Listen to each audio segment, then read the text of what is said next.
Hello guys, നിങ്ങളൊരു വാഹനം വാങ്ങാൻ ആഗ്രഹിക്കുന്ന ഒരാളാണ്. വാഹനം എന്ന് പറയുമ്പോൾ കാറോ ബൈക്കോ സ്കൂട്ടറോ ഓട്ടോറിക്ഷയോ ബസ്സോ എന്തോ ആയിക്കോട്ടെ, ഇൻഷുറൻസ് അടക്കുന്ന ഒരു വാഹനം നിങ്ങൾ വാങ്ങാൻ ആഗ്രഹിക്കുന്നുണ്ടെന്നുണ്ടെങ്കിൽ ഈ വീഡിയോ സ്കിപ്പ് ചെയ്യാണ്ട് ഫുള്ളും കാണുക.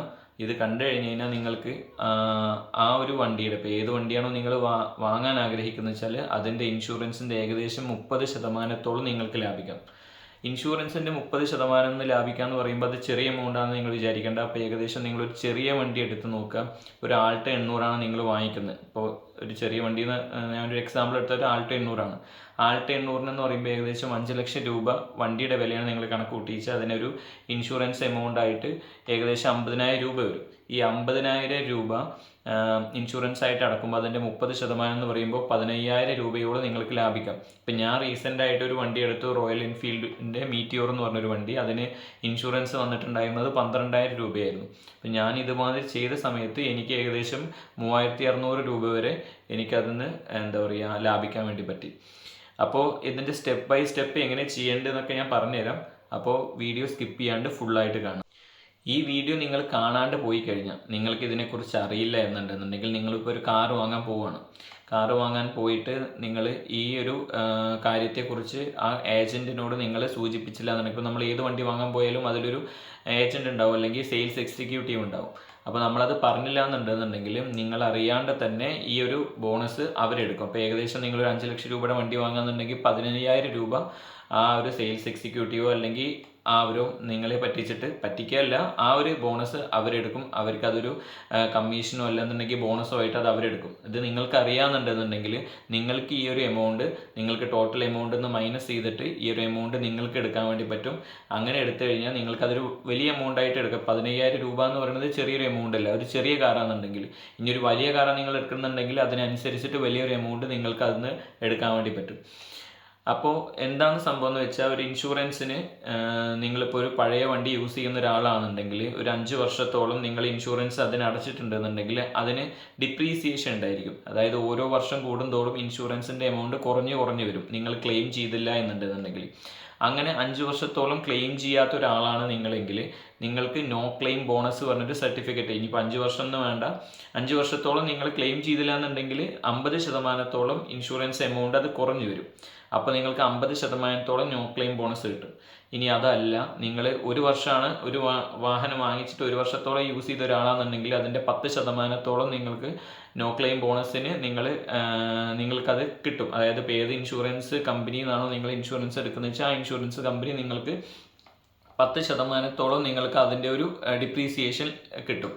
അപ്പോൾ ഈ ഒരു ഡിപ്രീസിയേഷൻ എന്ന് പറയുന്നത് നിങ്ങൾ പുതിയൊരു വണ്ടി വാങ്ങുകയെന്നുണ്ടെങ്കിൽ ആ ഒരു വണ്ടിയിലെ ഇൻഷുറൻസിലേക്ക് നിങ്ങൾക്ക് ചേഞ്ച് ചെയ്യാൻ വേണ്ടി പറ്റും. അതായത് നിങ്ങൾ ഒരേ ലൈസൻസിൽ ഒരു വണ്ടി യൂസ് ചെയ്ത ഒരാളാണ്, അതിൽ ഇൻഷുറൻസ് അടക്കുന്ന ഒരാളാണ്.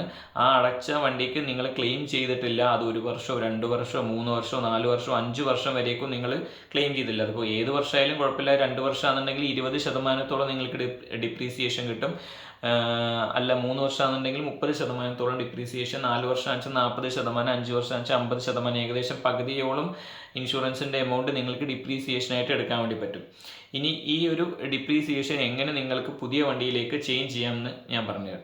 അപ്പോൾ അതിന് വേണ്ട സ്റ്റെപ്പുകൾ എന്ന് പറയുന്നത്, നിങ്ങൾ പഴയ വണ്ടി, നിങ്ങൾ ഏത് വണ്ടിയാണ് യൂസ് ചെയ്യുന്നതെന്നുണ്ടെങ്കിൽ കാറോ ബൈക്കോ എന്തോ ആയിക്കോട്ടെ, ഇൻഷുറൻസ് അടക്കുന്ന ആ വണ്ടിയുടെ ലാസ്റ്റ് നിങ്ങൾ അടച്ച ഇൻഷുറൻസിൻ്റെ പേപ്പർ കൊടുത്തിട്ട് ആ പേപ്പറിൻ്റെ ഇപ്പോൾ ഈ ഒരു സൈഡിൽ കൊടുത്തിരിക്കുന്ന ആ ഒരു പേപ്പറിൽ നോക്കുക. ആ ഒരു ബോക്സ് ഇട്ട്, അതിപ്പോൾ ഏത് ഇൻഷുറൻസ് അടക്കുന്ന ആളായാലും അതിലൊരു കോണ്ടാക്ട് നമ്പർ കൊടുത്തിട്ടുണ്ടായിരിക്കും. ഏത് ഇൻഷുറൻസ് ഏജൻസിയിലാണ് നിങ്ങൾ ഈ ഒരു പേയ്മെൻറ്റ് നടത്തുന്നത്, അതിനൊരു ഹെഡ് ഓഫീസ് ഉണ്ടായിരിക്കും, അതിനൊരു കോണ്ടാക്ട് നമ്പർ ഉണ്ടായിരിക്കും. അപ്പോൾ നിങ്ങളുടെ ഇൻഷുറൻസിൻ്റെ പേപ്പർ എടുത്ത് നോക്കിയാൽ വേണ്ടി പറ്റും.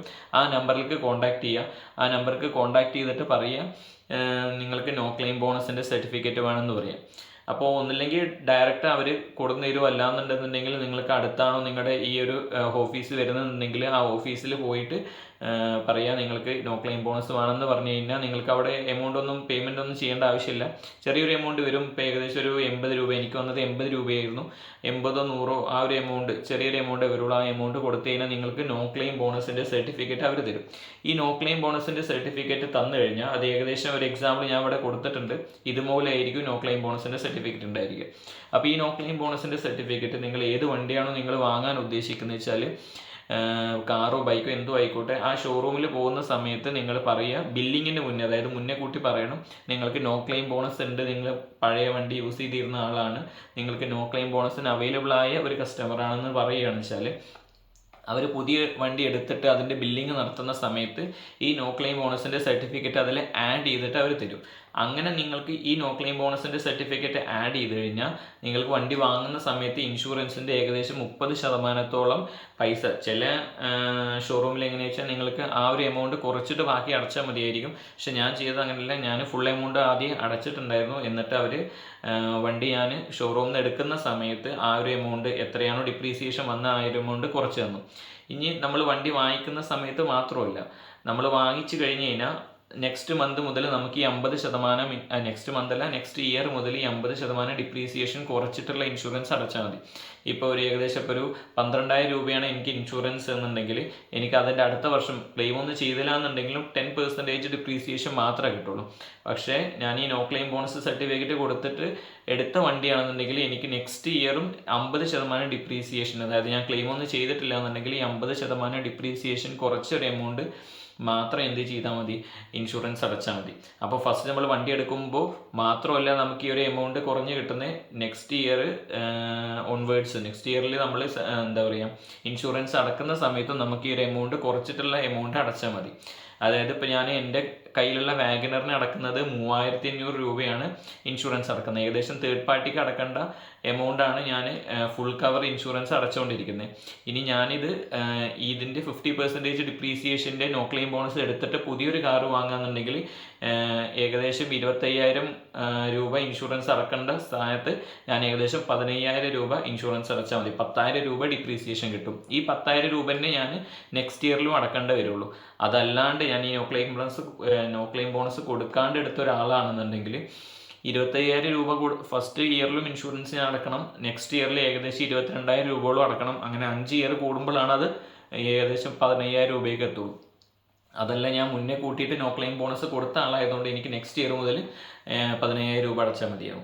അതാണ് ഇതിൻ്റെ മെയിൻ കാര്യം എന്ന് പറയുന്നത്. അതായത് കുറേ എമൗണ്ട് നമുക്ക് ഇത് അറിയാമെന്നുണ്ടെങ്കിൽ കുറേ എമൗണ്ട് നമുക്ക് കുറച്ച് അടച്ചാൽ മതിയാകും. നമ്മൾ വെറുതെ ഇൻഷുറൻസ് നമ്മൾ ക്ലെയിം ചെയ്യുന്ന ഒരാളാണെന്നുണ്ടെങ്കിൽ കുഴപ്പമില്ല, നമുക്ക് എമൗണ്ട് അടക്കുന്നുണ്ട്. ക്ലെയിം ചെയ്യാത്ത ഒരാളാണ്, നേരെ വണ്ടിയെ നോക്കുന്ന ഒരാളാണെന്നുണ്ടെങ്കിൽ നിങ്ങൾക്ക് ഉപകാരപ്പെടുന്ന ഒരു വീഡിയോ ആണ്. നിങ്ങൾ പറഞ്ഞ മാതിരി അവരുടെ ഹെഡ് ഓഫീസിൽ പോയി പറഞ്ഞു കഴിഞ്ഞാൽ അവർ നോ ക്ലെയിം ബോണസ് തരും. വണ്ടി വാങ്ങുന്ന സമയത്ത് ആ ഒരു സർട്ടിഫിക്കറ്റ് നമ്മൾ വണ്ടി വാങ്ങുന്ന സമയത്ത് സെയിൽസ് എക്സിക്യൂട്ടീവിൻ്റെ അടുത്ത് പറയാം നമുക്കിങ്ങനെ നോ ക്ലെയിം ബോണസ് അപ്ലൈ ചെയ്യണമെന്ന് പറഞ്ഞു കഴിഞ്ഞാൽ അവർ ആ സർട്ടിഫിക്കറ്റ് വെച്ചിട്ട് ആ ഒരു നോ ക്ലെയിം ബോണസിൻ്റെ ഡിപ്രീസിയേഷൻ ഇപ്പോൾ പുതുതായിട്ട് എടുക്കുന്ന വണ്ടിയിൽ അപ്ലൈ ചെയ്ത് തരും. അങ്ങനെ കിട്ടിക്കഴിഞ്ഞ് കഴിഞ്ഞാൽ നിങ്ങൾക്ക് ഇൻഷുറൻസിൻ്റെ എമൗണ്ടിൻ്റെ ഏകദേശം 30-40% കുറച്ചടച്ചാൽ മതിയാവും. അത് മാത്രമല്ല നെക്സ്റ്റ് ഇയർ ഓൺവേർഡ്സ് നിങ്ങൾക്ക് ആ ഒരു 40% കുറച്ചിട്ടുള്ള എമൗണ്ട് മാത്രമാണ് ഇൻഷുറൻസ് വരുള്ളൂ. വലിയൊരു തുക നിങ്ങൾക്ക് ഇതുവരെ ഈ ഒരു 5 വർഷത്തിനിടയിൽ ഏകദേശം നല്ലൊരു എമൗണ്ട് നിങ്ങൾക്ക് അതിൽ നിന്ന് കുറച്ച് കിട്ടും. അപ്പോൾ എന്ത് ഡൗട്ട് ഉണ്ടെന്നുണ്ടെങ്കിലും നമുക്ക് കമൻറ്റ് ചെയ്ത് കഴിഞ്ഞാൽ നമ്മൾ റിപ്ലൈ തരുന്നതായിരിക്കും. ഇനി ഇതിനെപ്പറ്റി എന്ത് ഡൗട്ടാണെന്നുണ്ടെങ്കിൽ കൂടിയിട്ട് പിന്നെ എന്താ പറയുക, നിങ്ങൾ പഴയൊരു വണ്ടിയുള്ള ഒരാളാണെന്നുണ്ടെങ്കിൽ നോ ക്ലെയിം ബോണസിൻ്റെ സർട്ടിഫിക്കറ്റ് എടുത്തിട്ട് മാത്രം വണ്ടി എടുക്കുക. വലിയൊരു എമൗണ്ട് നിങ്ങൾക്ക് ഇതിലൂടെ ലാഭിക്കാം. അപ്പോൾ അടുത്തൊരു വീഡിയോ ആയിട്ട് നമുക്ക് വീണ്ടും കാണാം. Okay, by.